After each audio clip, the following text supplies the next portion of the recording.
Hello everyone, welcome back to another episode of the podcast Beautiful You. I am your host Avantika. Thank you so much for your response on the previous episode and the episodes that I've published so far. And this year, 2023, I want to be more consistent with my episodes. And speaking of this year, I want to have more guests on my podcast to have more candid conversations about mental health. So if you or anyone you know has been diagnosed with a mental disorder or has gone through mental health problems and wishes to talk about it, please reach out to me. I would love to have one-on-one conversation about it. My email and Instagram will be linked in the description, so feel free to reach out.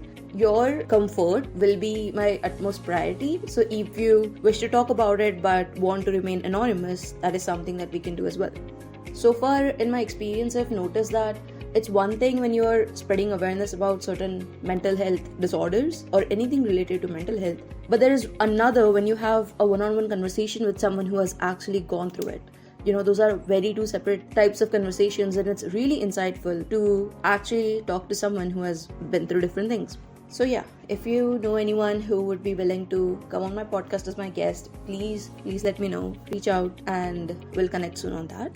Secondly, is it just me or have you guys been having like certain weird ass days? I don't know what's happening. So I'm recording this episode on 3rd of Feb and the last few days have been so weird for me. I have been doing the bare minimum and nothing more than that. Like, I'm not even tired, but I'm just not able to get things done. I don't know what's going on, man. And I've been taking naps, which is a new thing because I am someone who does not take naps. I'm someone who does not sleep in the afternoons at all. Even if I've slept for like 4 hours during the night, I wouldn't take naps because growing up, taking naps was a concept that was strictly avoided in my household. So I never got into the habit of it. And I've been taking naps recently. It feels good, but only to a certain extent. It's just, I don't know, it's been weird. Even if I sleep for like 6 or 7 hours, I still would be in a weird mood. Like, it's not even a weird mood. I'm doing good and I'm not even tired, but I just can't seem to get things done. I don't know what's happening, to be honest. I hope this is just a short phase. And if you are also going through the same thing, if you're having slow ass days, let me know, man. So I know that I'm not alone and we can talk about it and whine about it a little and hopefully make each other feel better that, we're not alone in this. So yeah. So today's episode is actually a highly requested episode. A lot of y'all have reached out to me and asked me, Avantika, how do you do all the things that you do and what are your time management skills? Tell me some of the best tips that you use and all that stuff. And this has been a highly requested video for months and I'm really, really sorry about the late upload. But it's finally out. It's finally here. So let's get into it. So if you're someone who follows my Instagram @beautifulyou.pod, you probably have a little bit of idea of what I do throughout the day because I tend to share day in my life stories often on that account. If you haven't followed it yet, go do that. And if you're new, then here's a short, summary of what exactly I do. So I'm a second year full-time student at university. I'm studying BSc Psychology. I'm also a part-time English tutor. I teach 9th and 10th CBSE and ICSE kids. And I have this podcast. There are certain online courses that I do here and there. Then occasionally I write and I'm a part of my student council. At the same time, I am in the process of planning out my future after my undergrad, which is a whole other thing. I'm trying to be consistent with working out, journaling, meditation, taking care of my mental health. I was diagnosed with bipolar disorder type 2 when I was 17. So managing a lifestyle when you have been diagnosed with a disorder is a whole other thing in itself. Apart from that, in the first year, I had a lot of other commitments as well. Like, I was a part of an organization which is basically a networking platform for entrepreneurs. I was representing my mom's business over there. I had social media internship going on. There were things I would be doing a lot, basically, which are apart from college. And when I actually sat down to write a draft on this episode, I realized that even back in my school days, even when I was much younger, from the ages of 10 to, let's say, 16, I would be multitasking even back then. Like, I would be dancing Kathak. I used to learn the dance form for about 8 years. I used to play badminton, then there was gym, there was tuition, there was school. Every year I would be participating in 7 to 8 Olympiads. Apart from that, there would be elocution competitions, student council, and then like debate competitions and all that. So it would be like a lot of things in school itself. through my dance classes, we would go out for dance performances and all that. So yeah, basically I've been working on several projects at the same time from a very young age. And throughout the years, I have realized some things that don't work for me and some things that work for me. Now, some of the things that don't work for me is schedules, routines, and timetables. For some reason, I just cannot follow a schedule or a routine or a timetable, because for me, it somehow makes the day monotonous or my weeks monotonous, and I cannot deal with monotonous days. You know how a lot of content creators also like talk about avoid multitasking, focus on just one thing. For some reason, that has never worked out for me, because I would always notice that the more projects I have on my hand, the more efficient I would be. And it would always be very thrilling to work on more than one thing. So yeah, those were like two main things that didn't work for me. Moving on to the things that did work for me, I wanted to share these techniques with you, and I hope you get something out of this episode, because these techniques have helped me immensely. Okay, so the first and the foremost one is making to-do lists. And I make a lot of to-do lists. I'll elaborate on that. So every birthday, what I do is, instead of New Year's resolutions, I do birthday resolutions. I don't believe in the New Year's resolution thing, because I've noticed that whenever I'm making like birthday resolutions, it's more about for myself. So like it's easier for me to keep track of the stuff that I'm doing, the goals that I want to achieve. So it's like the things that I want to get done in my 18th year or 19th year or my 20th year now instead of 2023, Also, it helps that my birthday is in December, so yeah. Basically I would do birthday resolutions, and like 2 to 3 weeks before my birthday comes in, I would look back on the year and also look forward to, okay, these are the things that I want to get done. So I would make a to-do list for a year, divided it into 6 months, then in 3 months, then a month, and sometimes I divide that weekly and then often daily. Now hear me out. I know it sounds like a lot of to-do lists, and it is, but it just helps me have somewhat of an idea of where I'm going. Even if you don't have like 1 year long goals or 6 month long goals, that's completely fine. But having a to-do list has genuinely helped me stay so much organized. I feel so much in control, and I like knowing what I'm going to do next. Of course, there's a lot of flexibility that comes into it as well. But yeah, for me, even if I, let's say, don't have 3 month long to-do list, I definitely have daily to-do lists and a weekly to-do list. It helps me prioritize as well.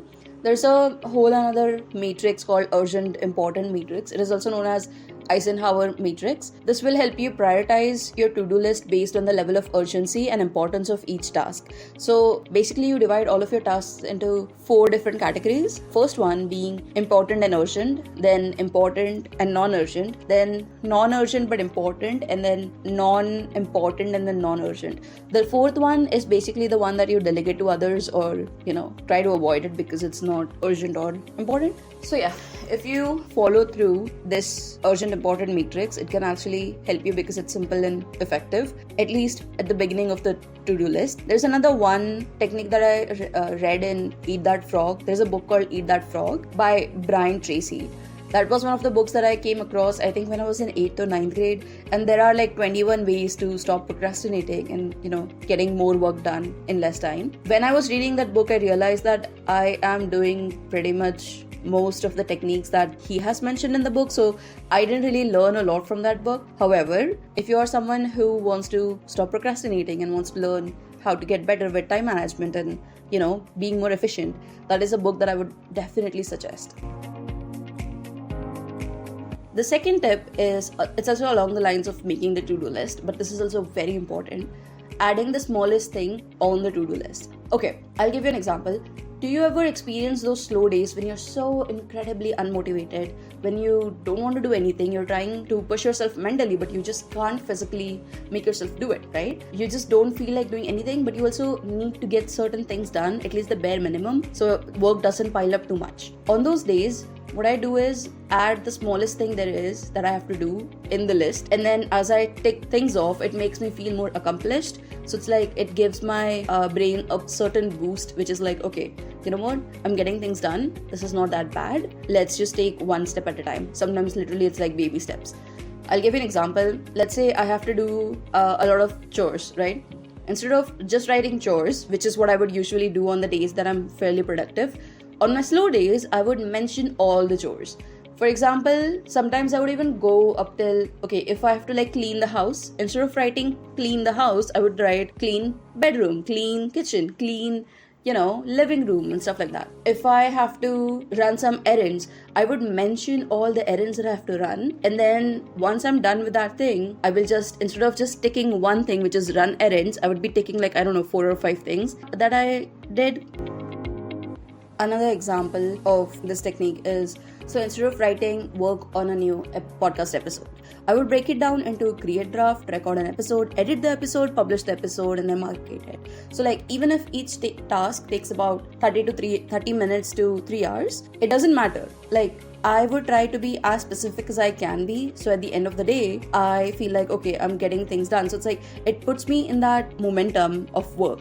That's it though. And also because I'm aware that this is what I'm doing, I also make sure that I'm not like taking things just for the sake of it, or convincing myself that, oh, I'm actually getting things done, but I just did like 2 hours worth of work for 4 hours. Like I try to be self-aware about those things as well. But yeah, these usually help when I'm not in that momentum and I need to get myself into that momentum of working and getting things done. The third point is knowing when I'm going to multitask versus knowing when I'm going to monotask. So I'll elaborate on that. It's like if I'm doing short stuff that doesn't take too much of time, but I can juggle between those, that's when I'm multitasking. So I would make sure that I have a clear idea of the things that I'm gonna multitask and then the things that I'm gonna monotask, which usually includes things related to my work, college, studying, anything like that. There are certain things which require more of your attention, but there are certain things which you can get by without reducing the quality of the work that you do. And sometimes it's like the smallest thing, like, I would be listening to some YouTube video or a podcast episode and I would just get certain house chores done, something like that. The fourth point would be learning to compartmentalize. Now, compartmentalization is a technique that I learned to implement from a very young age, from the age of 10, and I feel like this is very crucial to learn, and it helps you not just in your professional life but also your personal life. I have a story from back when I was, playing badminton for my school team, as well as I used to go for badminton classes, and to go to my badminton classes, I would have to travel from my house to the classes, and whenever I would be in the bus, I would make a list of things that I need to get done throughout the day or for the rest of the day mentally. I would often reach the class before time because of bus scheduling, and I'll be like reading over certain materials or studying basically before class. Then when I'm on the court, I wouldn't think about anything else except for my game and what I need to improve to get better as a badminton player. Now, when I would be on the way back, again, I would go through the mental list that I need to do things, when I'm at home. And once I get home, I wouldn't be thinking about badminton at all, because on certain days, in certain months, actually during certain months, my schedule would get extremely crazy, so I would need to optimize all the time that I had so that my academics wouldn't get affected, and fortunately they never did, or almost never did actually. But yeah, so my fourth tip would be learn how to compartmentalize. It has helped me ever since I was literally 10, and I continue to do so. Like even today, I'm not even gonna lie, because I study psychology, a lot of people often question that, oh, do you like often psychoanalyze the people that you're talking to, or do you, are you like reading minds, or like all the things that come along when you tell someone that you're studying psychology. And the thing is, I would find myself trying to therapize my friends. Like I would find myself thinking, okay, what's the right thing to say? What's the right question to ask and all that. And I would find myself in that thought process quite often, but I realized that this is not the way to go. I need to compartmentalize here. I need to understand that just because I'm studying psychology doesn't mean that I need to always know the right thing to say and do, because when I am, in the role of a psychology student, or whenever like my professional side of me requires me to be extremely empathetic and, view things in a very neutral perspective, I don't necessarily need to be that way when I'm talking to my friends. So I did this peer counseling internship after my first year, and I had clients, and I did like online peer counseling with them I was, of course, under supervision and everything.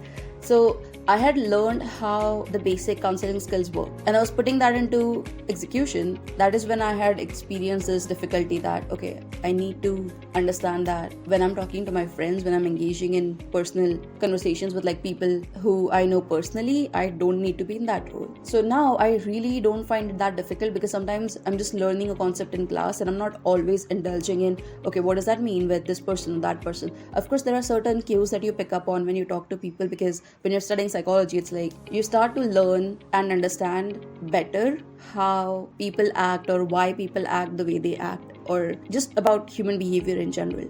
So of course there's like a better understanding, but there's also a lot of compartmentalization that goes into there. My fifth tip would be to keep your priorities straight. Now, knowing what needs to be done at that moment and being able to block out distractions takes a lot of control, a lot of practice. It will take a lot of time to be okay with your work taking a priority over a lot of social events. It was initially difficult, but I've learned to be more than okay with it now. Learn to say no to plans, people, and places.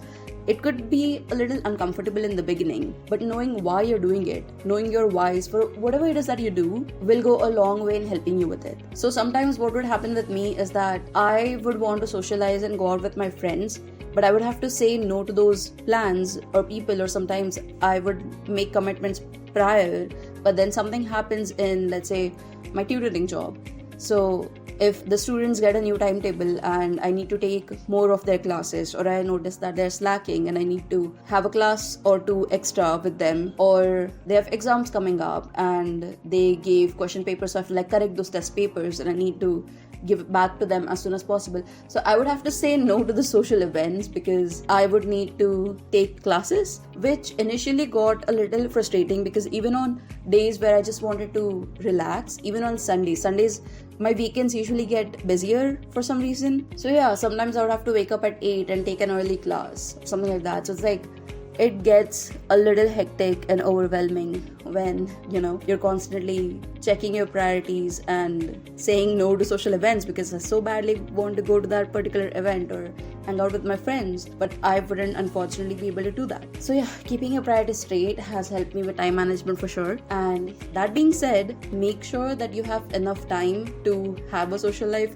This is so weird, but for some reason, the last couple of months, I have learned how to keep a balance with my social life and just professional life and work. Like, I have a work-life balance, which is kind of new for me. I didn't think that I would have that considering the extracurriculars, but I actually do manage to have a pretty satisfying social life, which is satisfying to me though. So keep your priorities in check, know your whys, know why you're doing it, know or remind yourself why this particular task or particular job or particular whatever thing that you have to do, why is that important to you and why that needs to get done as soon as possible. I hope that helped.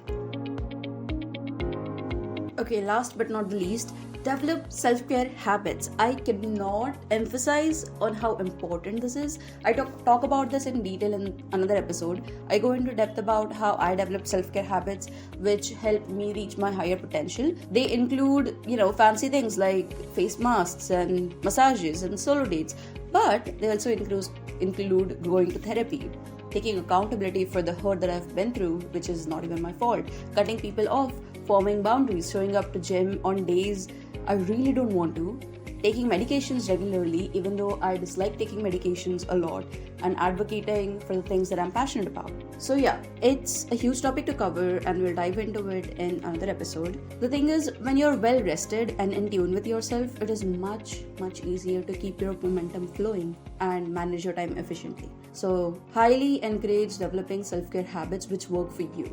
All self-care habits don't work for everyone, so you need to make sure which activities, which things make you feel more fulfilled, make you feel more connected with yourself, because if you don't take care of your body, your health, your mind, they won't be taking care of you in the longer run. So develop self-care habits which work for you.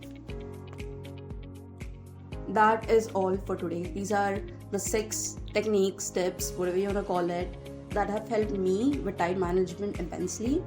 The first one being to-do lists, then adding the smallest thing to the to-do list, knowing when you're gonna multitask versus monotask, learning to compartmentalize, keeping your priorities straight, and last but not the least, self-care habits. Thank you so much for tuning in and listening to my episode.